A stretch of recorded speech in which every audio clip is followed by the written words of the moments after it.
Welcome back. This time we're talking about Solo, a Star Wars story.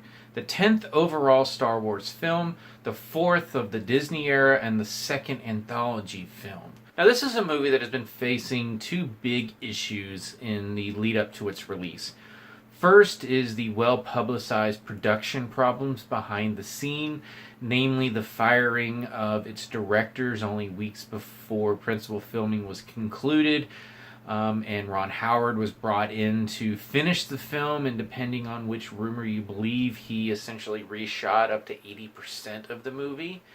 And the second issue is the lingering fan backlash from the very controversial Episode 8, The Last Jedi, which seemingly turned off a lot of fans. I've been seeing that people want to boycott this movie to continue to show their displeasure of what happened in The Last Jedi. So I really don't know from a financial standpoint how this film is going to ultimately do, and I know in a large way it will always be judged on how much money it makes. That's just a point of fact when it comes to these big blockbuster films, especially one in a franchise as popular and famous as Star Wars. Now, for me, all I care about is if I'm going to get a good movie or not. And I can be counted among those who really did not like The Last Jedi. So I had all reason to believe that this would be another stinker. But I also had reasons for hope. And both of them have to do with Rogue One, which is by far my favorite film of the Disney era, and honestly, easily the best Star Wars film not amongst the original trilogy. Now, that was also a film that, again, depending on which rumors you believe, had a lot of production problems. We do know it's a fact that a lot of the film was reshot late in the process. Pretty much none of the footage from the original teaser trailer and very little of the first trailer actually made it into the final movie, so much of it was ultimately reshot. That film still was a great, enjoyable movie.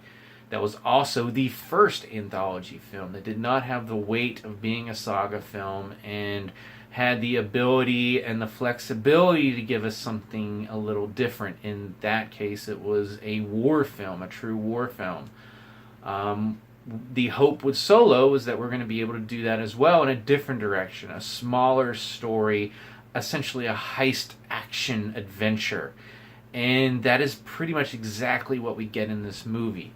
It does not have the weight and the galactic stakes of the main Star Wars films, but it is entirely enjoyable and very, very fun.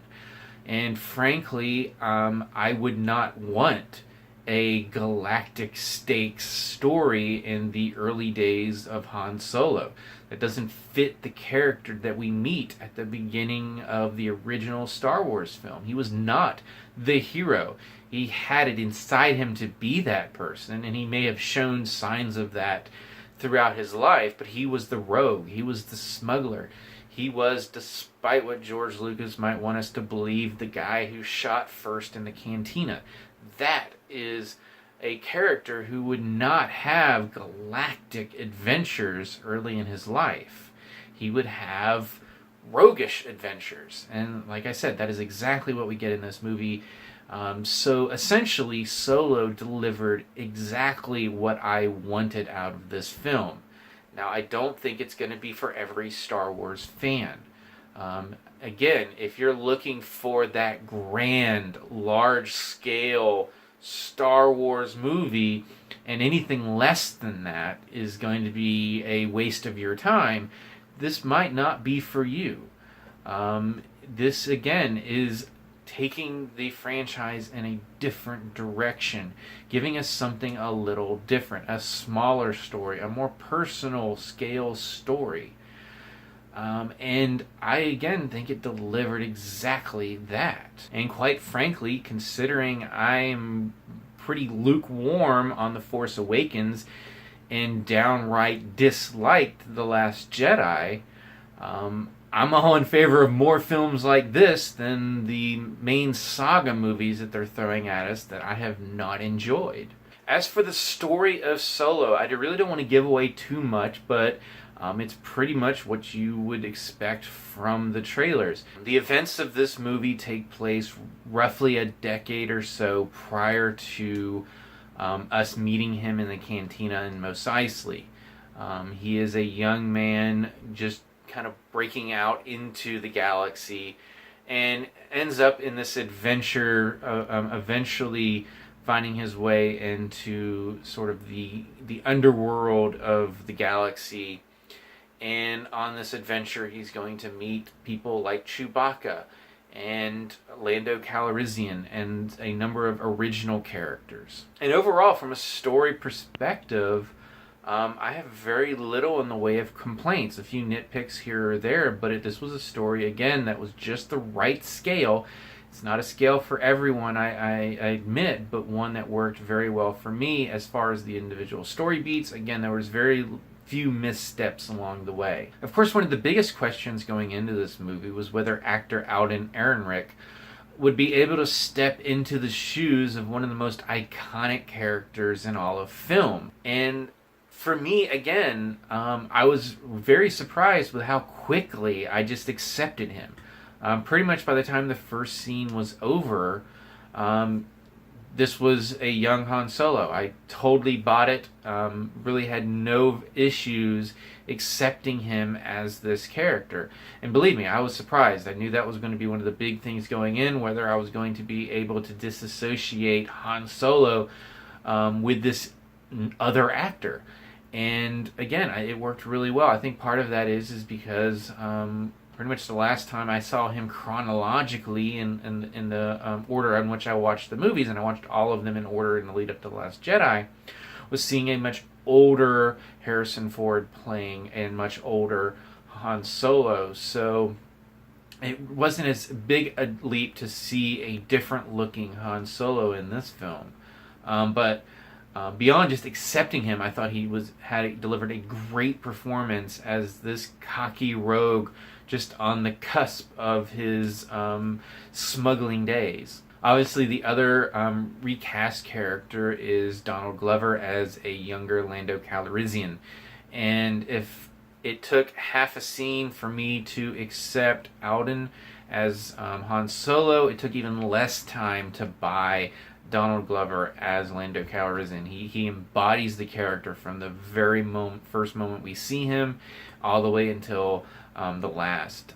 He delivers a great performance as another cocky smuggler in the relatively early days of his career, although he has a much firmer footing than Han Solo does at this point in their lives. The rest of the cast, Woody Harrelson, Emilia Clarke, Thandie Newton, pretty much everyone else, Paul Bettany, all deliver great performances. Across the board, the performances in this film were very good. Some characters get more development than others, and I've seen some complaints that, like Rogue One, they didn't get quite the development that some people did. Some characters are just not around on the screen as much as it would take to give them a full development. Some of the other characters, trying to avoid spoilers, there's in a film like this, in a heist movie, thriller type of deal, a lot of the characters' motivations and ultimate goals are a mystery. That's part of the tension of the story.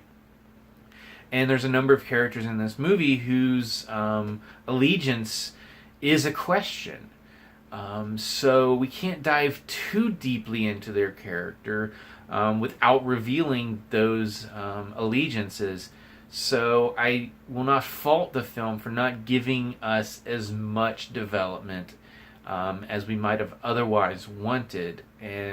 But overall, I was able to buy into these characters. I think through a second viewing, I'll get to know them even more as I pick up things that I missed. I know that happened with me with Rogue One.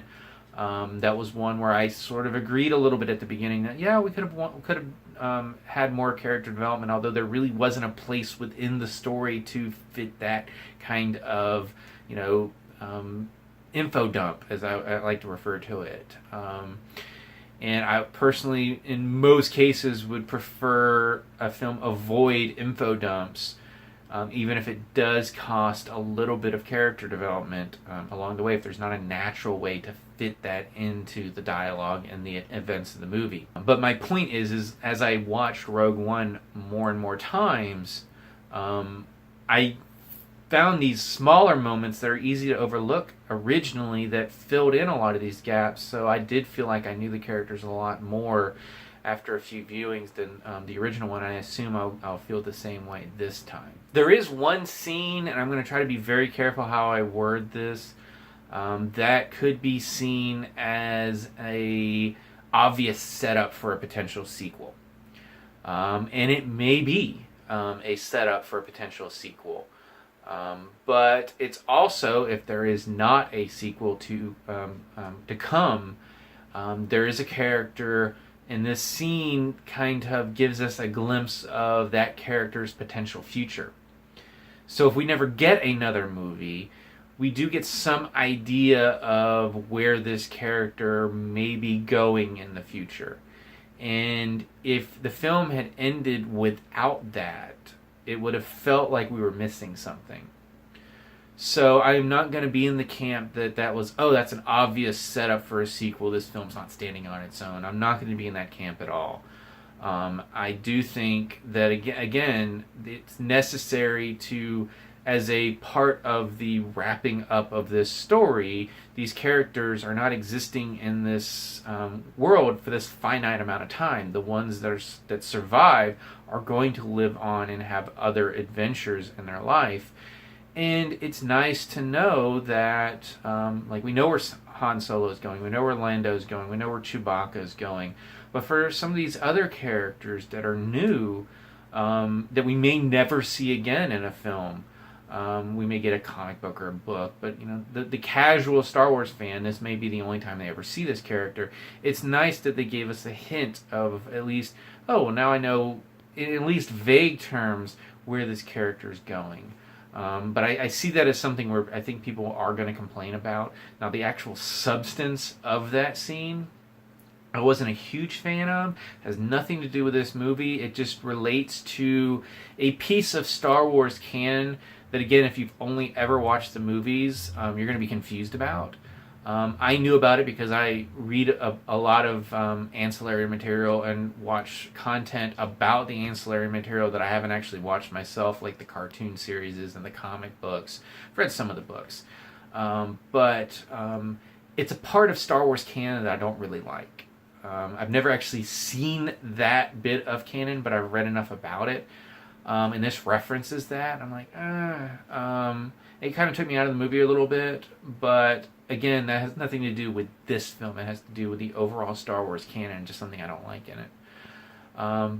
But overall, again, I had very, very few complaints about this movie. I do think it's going to be unfairly lumped into the continuing outrage over The Last Jedi. And as I said myself, I did not like that movie. I did not like it at all. It's still one of the only Star Wars films I've only seen once. Now, I've only seen Solo once, but that's because it just came out this weekend. I will attempt to go see it again as time allows. I want to see it again. The Last Jedi was a movie that I have still no interest in seeing again. But I did not let my dislike of that movie carry over into an unrelated production. If they're going to deliver a good Solo movie, I want to go see it. I want to celebrate the fact that we got this good movie, not just continue to bemoan the fact that we had a really crappy episode 8. So I hope that people are still going to go see this movie and give it the benefit of the doubt, and as a separate movie from The Last Jedi.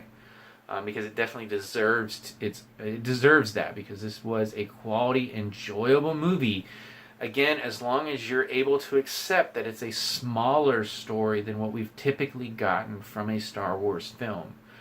And for me, as I've said multiple times, that was exactly what I wanted in Solo.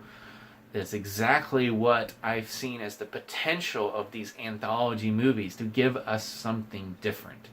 And that is what we get here, and something that I thoroughly enjoyed. And I'll be completely honest, I actually hope we do get a Solo 2. There are parts of Han Solo's story that we've heard reference to, and we've seen in some form in what is now considered Legends material, but has not been officially told in the new canon. And I would be thoroughly happy if they gave us another Solo movie with these actors playing these characters. I would be there day one again to go see it. So I frankly hope we do get a Solo 2. So with all of that, I'm going to now turn it over to you. What did you think of Solo, if you've seen it? And if you haven't yet seen it, are you disinclined to go see it because of your issues with The Last Jedi? Now, obviously, there are people who enjoyed The Last Jedi. So, what are you looking forward to from Solo if you haven't yet seen it?